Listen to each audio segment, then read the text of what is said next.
First time back in several weeks. Feels like years at this point, and you all have probably been very, huh? I said, I bet it does today for sure. Yeah. We are still on Life of Christ. I would have been done by now if Dave hadn't taken over, but we're on week 56 now.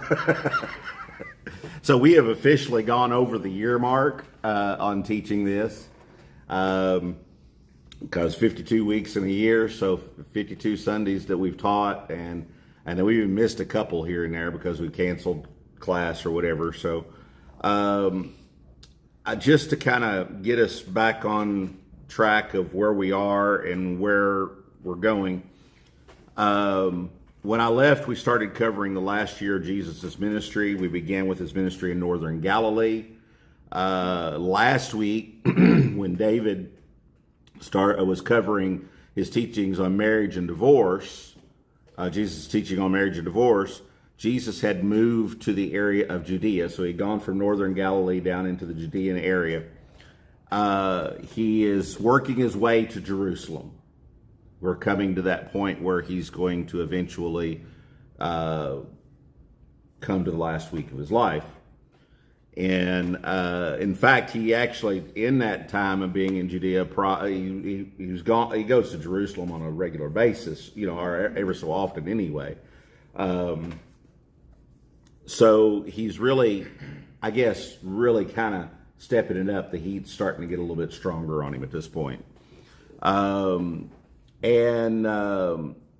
He asked his disciples who they thought he was. That was where we were at whenever I broke my leg. And Peter said, "You're the Messiah, the Son of the living God." Then he began preparing the disciples for what was coming by telling them that he would be crucified and rise again the third day. God brought them encouragement through the Mount of Transfiguration. We see the power of God active in delivering a man's son from demon possession, along with a valuable lesson on faith when they come down the mountain.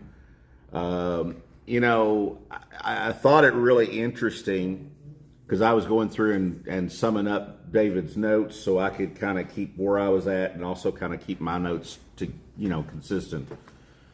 And I got to thinking about that for a moment whenever, Jesus took them up, Peter, James, and John up on the Mount of Transfiguration. They were there, and then they see Elijah and Moses. And then when they come down to the foot of the mountain, they come back down, the disciples are in an argument, and they're having difficulty casting out a demon.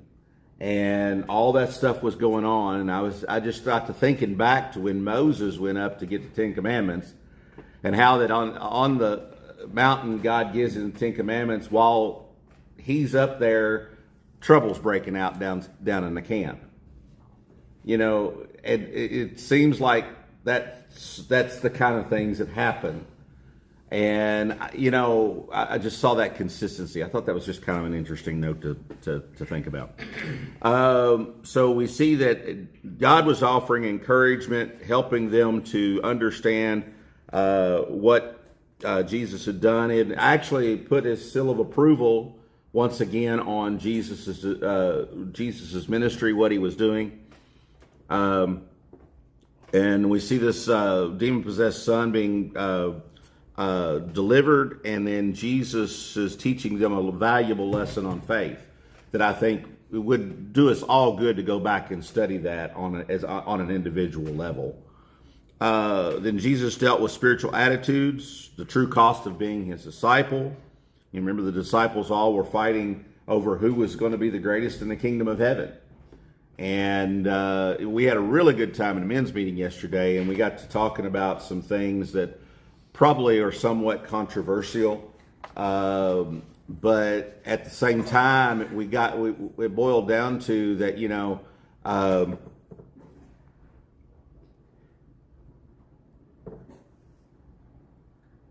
I'm trying to remember what I was going to say here. What it boiled down to is that there is a cost to serving Christ. There is, and it's about being a servant to others. As a pastor, that's I'm not the Lord of the congregation. I am a servant to those in the church. And when we come and look at ministry as serving, then we find that that's a total different world in leadership than what you are used to. Militarily, it's not about serving as a leader. You are in charge. And while there is some in charge to it, it's not about being the Lord of somebody. It's about being there to love them, to serve them, to help them, to minister to them. And, even Jesus washed the disciples' feet, which that's skipping ahead, but he washed the disciples' feet. That's the mindset that we've got to have. It's not about we are who's greatest in the kingdom of heaven. So we talked about what it would really cost to be a disciple. He instructed us on how we are to deal with issues with others. The religious leaders continually tried to trap him up. One time they confronted him about the temple tax, and then another time they confronted him about divorce and marriage. And then Luke records several things that we're getting to this point now where we're going to kind of cover a few things that Luke records that aren't in the other Gospels. Now, there are several things throughout Luke that Luke includes that aren't in Matthew, Mark, or John. But Luke is a different disciple or a different writer than all of the others. In fact, Luke was not one of the 12. Luke was also very educated. He was a physician. He was a doctor. So you'll find like the detailed description of Jesus' crucifixion, things of that nature. You'll find more detail in there. He's more detail oriented in what he wrote. And so he actually includes a few things that some of the other writers didn't. And his intention was never to reach the Jew, but was to reach the Gentile, the lost. So, his message was one of, it's a good book for people who don't know about Christ and who have never accepted Christ to read to find out about him. So we see that all these things were covered. And now we're moving into Luke's record just a little bit. I'm not going to go in depth on everything by no means, but I am going to touch a few things here because one of the things that's really important about the life of Christ is what he taught. We literally, Dave made the statement while he was filling in for me, and it's a statement that I agree with 100%. Covering the life of Christ can take a long time, a lot longer than what we've even ventured to do right here. I intended for this to be more of a survey class, but with the half an hour and going, and having discussions, it's kind of, it lengthens it out quite a bit. And we're just scratching the surface on a lot of stuff. We're not getting in depth on everything. The things that Christ taught, though, are foundational for us as Christians, for us serving God in our relationship with God. And I think it's very important, and we take some time to touch a few of those things.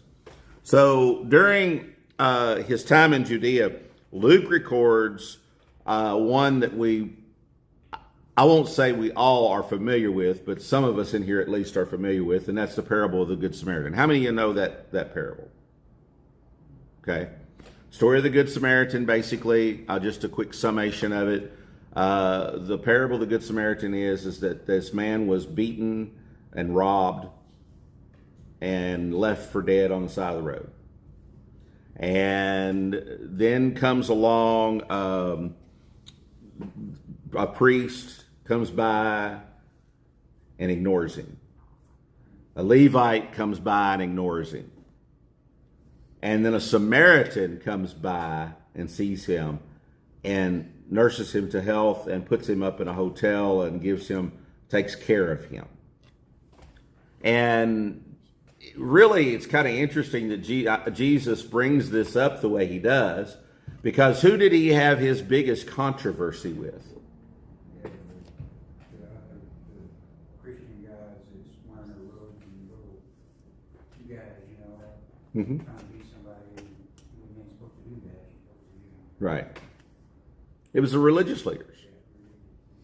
And I like the way you put it. I thought, and actually that's really kind of in my mind how I pictured the guys in the robes that think they're something, when they're not really what they say they are, and they try to tell you what to do. I look at that. That was who he had the biggest problem with. So, it's kind of like, he puts them in a bad light in this story, in this parable. He shows these are the ones that should have seen this man on the side of the road and gone, you know what? He needs help. I'm going to help him. But they didn't.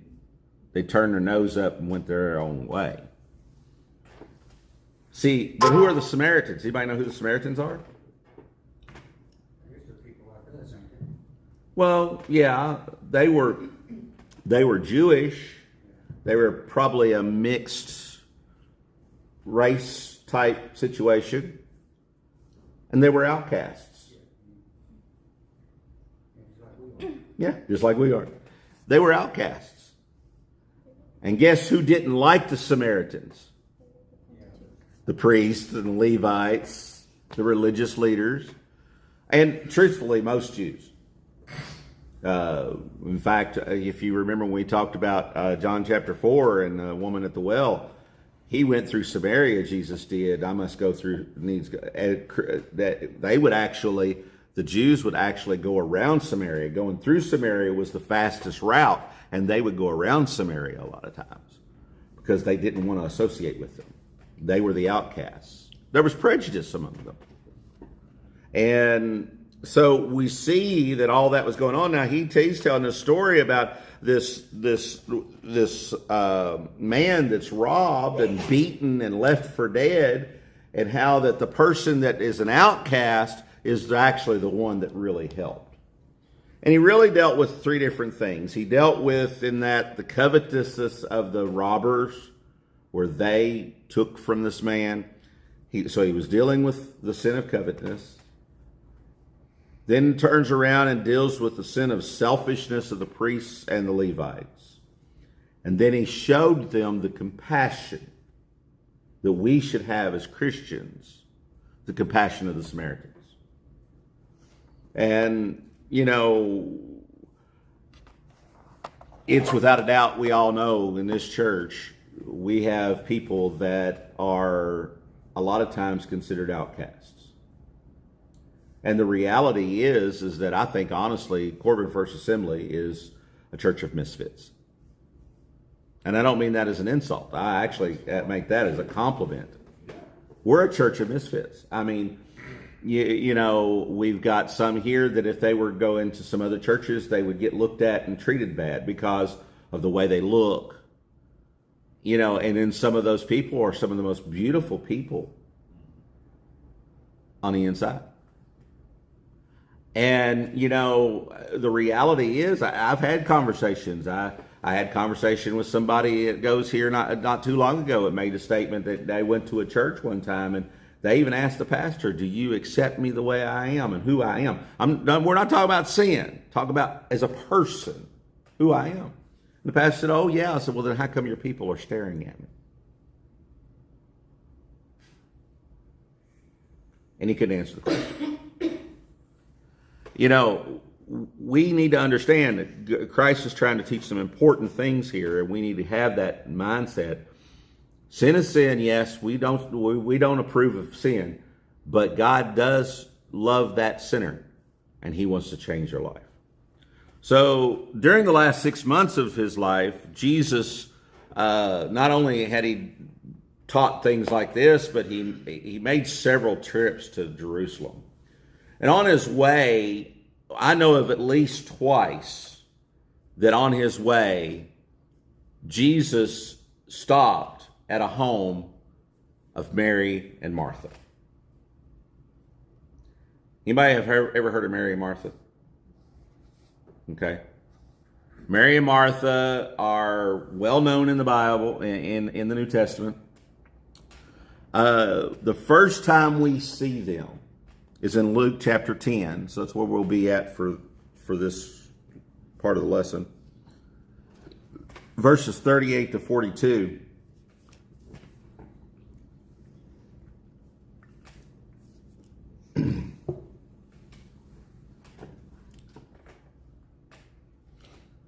Luke chapter 10, verses 38 to 42.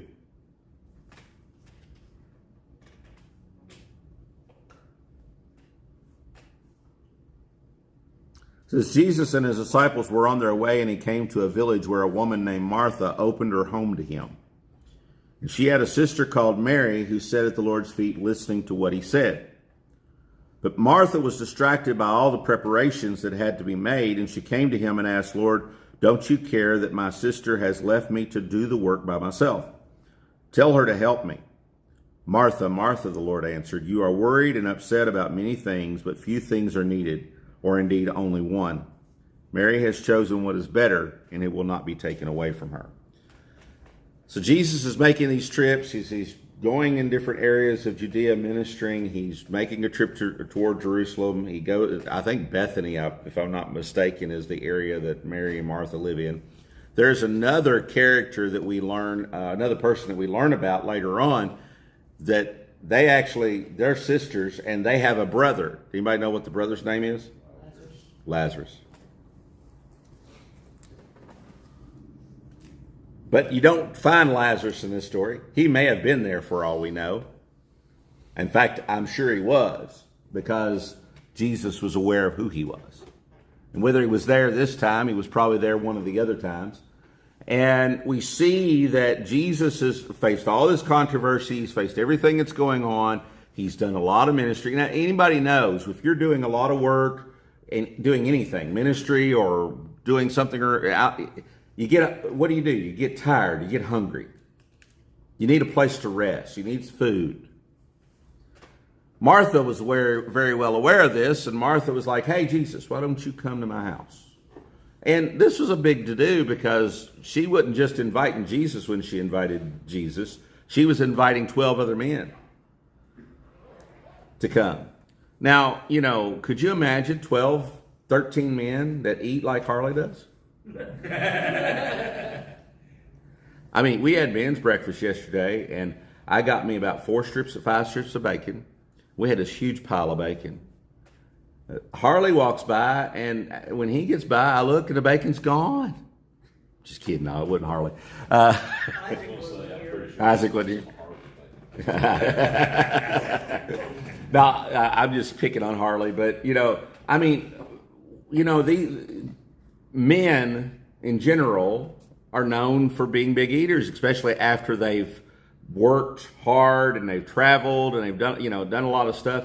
Now, I can remember whenever I was a kid growing up, and I helped a family across the road. Actually, their last name was Bohannon, but they weren't kin to me. They lived across the road there, and they had a tobacco farm, and I was out pulling plants for them, and just earning a little extra money. I hated that. Get out in that hot sun, had to pull them plants up. It's easy work. It's just hot. I didn't care about the work. I just hated being in the sun. But when lunchtime came, you went to that house, and they had this huge kitchen table. It wasn't no tiny kitchen table. They had a huge kitchen table. And every inch of it, except for where your plates and your forks and stuff was at, was covered with food. I'm talking about mashed potatoes, green beans, pinto beans, ham, chicken. I mean, she had a huge spread. They could have fed everybody in here and had leftovers. And you talk about eating. You come in out of the field working in tobacco, you're going to eat. So this wasn't a small gathering at this point. This was a big job that Martha had in front of her to feed these people.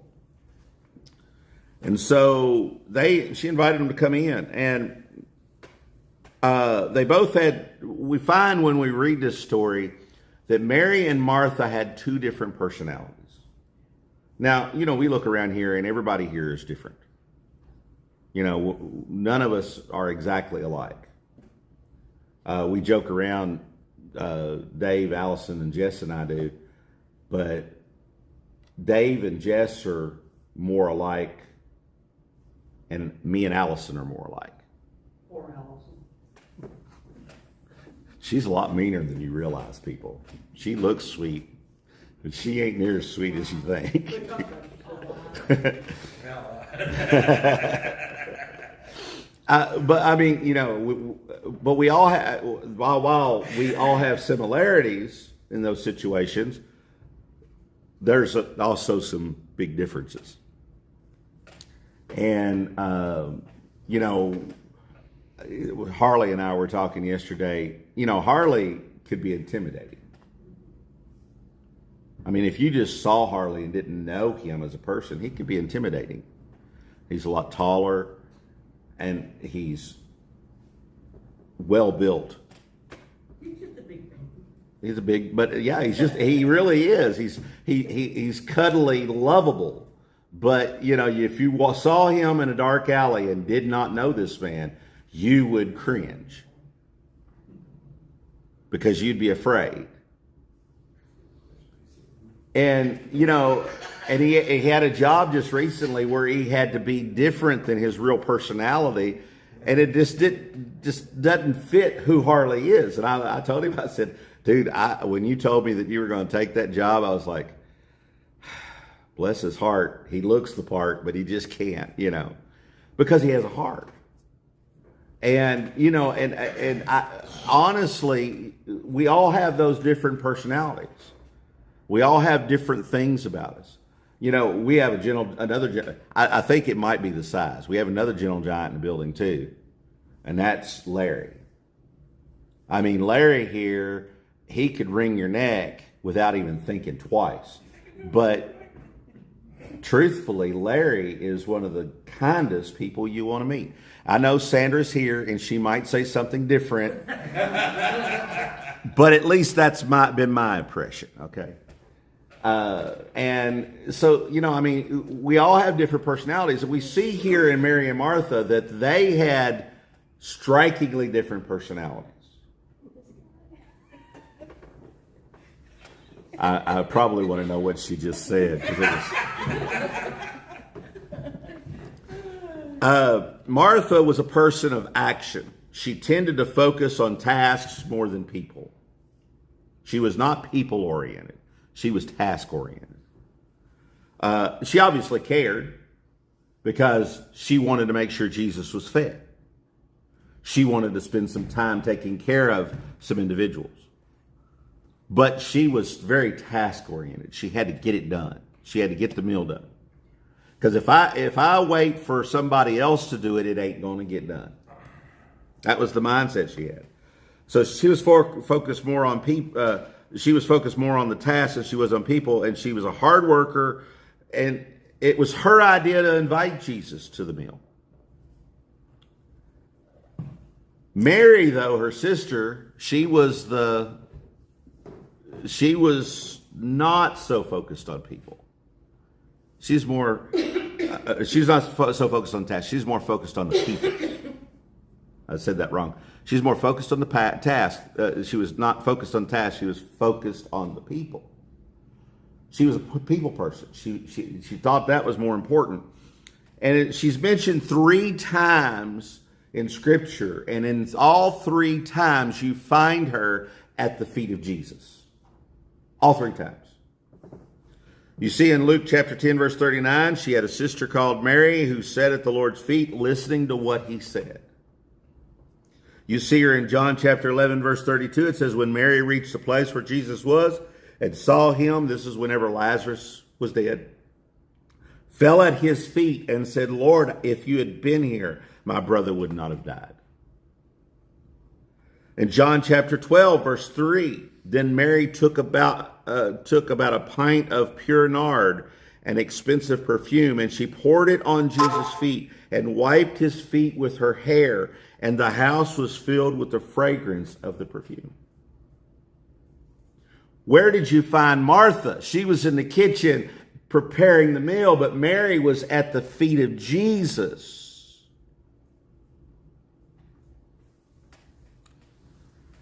Now, you know, let's just be honest. I think every Christian ought to be industrious.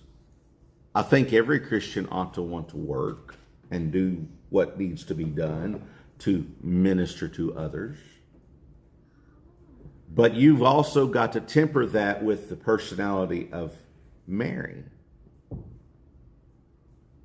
who wanted to spend time with Jesus. And, you know, she serves as an example to other Christians of the priorities of worshiping and having a relationship with God while serving Him. God has made us all different. Each one of us has a place in the body of Christ. It doesn't bother me that a person's personality is different as long as they can use that personality and their talents for what God wants them to do. But if you are different and you don't want to work, you don't want to use what God has given you, that annoys me. That bothers me. Because while I do want to have relationship with God and I like to be at the feet of Jesus, I'm also, let's get this done. You know, there are certain things that and don't get me wrong, I know I put things off sometimes. I like to be a procrastinator. Don't you start. I like to be a procrastinator too. But, you know, things that we do, you know, we need to have that industrious, let's get it done mentality. But we also need to remember that we got to be at the feet of Jesus. And I think pastors, teachers, leaders in the church, I think, you know, whatever you do with worship team, a ministry leader outside the church, whatever your position, or whatever ministry you do, I think we all lose sight of that second thing, which should be the number one thing. And I've seen pastors get so busy in the work that they forget the relationship. And then you find later on down the road, you find them burn out. You find them wanting to quit, losing the faith, living in sin, because they can't hack it anymore. Because they forgot to be at the feet of Jesus. So God's made us all different. Let's use our differences for what God has, because God has called us to, you know, to be part of the body. Listen, is your pinky like your thumb? No. You need both of them. You need all 5 of your fingers. I mean, you can do without them to a degree. I count a thumb as a finger. Leave me alone. You can do without them to a degree, but you still need them all. That little toe you got on your foot, different from all of the others, but it's one of the most important ones because it helps you keep balance more than any of them. Cut your little toe off and find out if I'm right. Not telling you to really do that, please. Do not try this at home. But, I mean, you know, every part of the body has an important job to do. Amen? Amen. Without that part, you're lacking. Could you survive? Maybe. But isn't it so much better to have a thumb when you need a thumb? To have a pinky when you need a pinky? To have an arm when you need an arm? I've been several weeks, couple of months without a leg. Do you think that's been fun? No, absolutely not.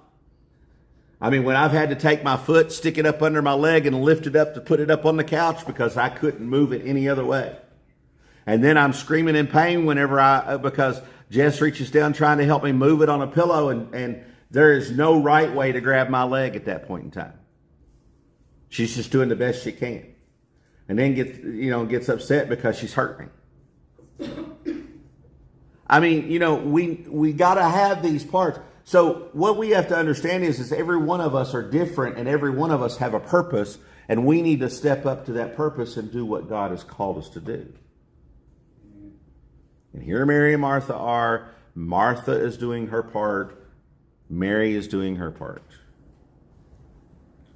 Martha gets a little upset because Martha isn't getting any help from Mary. And let's be honest, you got a sister and your sister's sitting in there, sitting in the living room talking to everybody, and she ain't in there in the kitchen helping you, you're going to get a little mad, ain't you? You going to fight? Mm-hmm. And I can see it right now because I know right now 2 people in this church that is exactly just what we talked about. You got Brianna and you got Alyssa. Brianna is Martha and Alyssa is Mary. Duh. And I could see the fight ensue. Thanksgiving dinner. We're going to cook dinner. Alyssa says, yes, we're going to cook dinner. And then whenever it comes time to cook dinner for Mama and Papa and Caden, Brianna's going to be in the kitchen and Alyssa's going to be somewhere else. Alyssa gives you the menu, but that's all she gives you. Yeah. I want this and this and this and this, but you know. Yeah. And so That's as far as it goes. but they're different personalities, okay? They're different people. You know. We're all different. So Martha's sitting in there in the kitchen. She's upset because she ain't got any help. And she comes and she complains to Jesus. And you know what? If you got a complaint, he's the best person to take it to. Listen, don't take it to Terry. It ain't going to do you any good to take it to Terry. I'll find out about it, guarantee you, because, you know, Terry will tell me. But he ain't going to help you solve your problem. Don't take it to David. I mean, don't get me wrong. If we got problems, we go to our brothers and sisters in the Lord. You know, I'm not saying to not go to your brother and sister in the Lord for help. But, you know, you don't take it. He can't solve your problem. He tries. Yeah. He can help you worry about it. And you have to worry about it. That's what I was thinking. And out of everybody in the church, he's one of the few that would, he'd probably bend over backwards to try to help you solve your problem. And I'm not meaning nobody else would. I'm just saying that's just his personality. He and I were both talking about it. He said, I couldn't pastor church. I said, why? He said, because I get too wrapped up in things. Like I'm like, yeah, but there, you know, we got to figure out how to balance. You know, and filling in for me, I think he did an excellent job. I mean, you know, I praise God that I had that right arm that I could reach out to. And otherwise, you would have been all that time spending with different ministers coming out all the time, preaching and not really getting any kind of, you know, pastoring. So, you know, we all have those parts of us. We all have those things happening that, you know, we can do. And Martha's mad. She takes it to Jesus, and I'll take it to Jesus. That's the best person for you to take it to. But just understand that when you take it to Jesus, he ain't going to look at you and go, "Aw, son, it's going to be all right, buddy." He ain't going to pull a Jess whenever Zachariah gets mad because I got on to him. Now, Jess is real good about actually, you know, sticking to punishment if we do too. But, you know, she's that more loving, "I'll come here, buddy." And I'm more that, "You better straighten up and fly right or else." And he needs that. He needs that balance. And he needs to know that. But here's the thing. Jesus is one that's going to correct you. So we see in verses 41 and 42, Martha, Martha, the Lord answered. I could hear him saying it, Martha, Martha. Really, Martha? That's just what it... Really, Brianna? You really got this attitude toward your sister? I get it, but let's just be honest here. You are worried and upset about many things. That's exactly what Jesus told her. You're worried and upset about many things, but few things are needed. You got to make cornbread right. You got to get the pinto beans right. You got to bake that cake right. You got to have all. Listen, I just want food, and I don't really care about that much. It's not even about the food. I need the rest, but I'm not. You know, I'm here in your home. I have another purpose. That's what he's telling her. He said, "You're worried and upset about many things, but few things are needed." Or indeed, only one, really. Mary has chosen what is better, and it will not be taken away from her. Martha could have fixed vegetable soup. That she could have thrown a bunch of stuff in a pot and just left it to boil. And could have come in and sat down at the feet of Jesus and listened to what he had to say. She didn't have to make the big production out of it. So let this be a lesson to you, Brianna. When you make that Thanksgiving dinner, and Alyssa ain't helping, they all just getting the turkey you put in the oven and the mashed potatoes you've whipped up. The rest of it, just don't worry about it. DoorDash to go see Jesus. DoorDash to go see Jesus. Oh. That's a great philosophy. I spent a little bit more time on Mary and Martha than I really planned, but honestly, I think that it's something that we all need to hear. You know, everybody in here's got our own different, you know, Everett is different than me. David is different than Everett, you know. Judy is quiet. You know, you hardly ever hear out of Judy and Laura. Both of them are quiet, but even those two are totally different people.